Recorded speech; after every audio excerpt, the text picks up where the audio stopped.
আসসালামু আলাইকুম প্রিয় গাইস।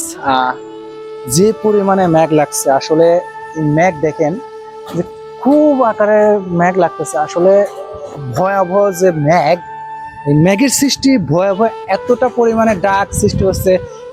ওই যে নারকেল গাছ,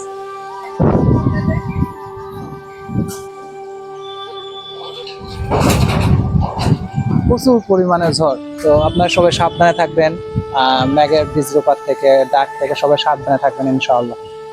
মেঘ দেখতে পাই যে মেঘ আস্তে আস্তে আস্তে আস্তে প্রচুর পরিমাণে, দেখো দেখেন প্রচুর পরিমাণে ঝড় আছে, কিন্তু আসলে যে ঝড়ের আহ, বিকল্প বলতে কোনো কিছু নাই, যে এত পরিমাণে ঝড় হচ্ছে। ঝড়টা দেখেন যে আপনাদের এই ঝড়ের মাঝে কেউ বাহিরে আশেপাশে ঘোরাফেরা করবেন না। আপনারা সবাই নিজ স্থানে নিজ জায়গায়, আপনারা সবাই নিজ জায়গায় সবাই স্থাপিতভাবে থাকার চেষ্টা করবেন। এই মেঘের ভিতরে কেউ বাহিরে বের হওয়ার চেষ্টা করবেন না ইনশাআল্লাহ। এই কামনায় কাব্য আপনাদের কাছে করি।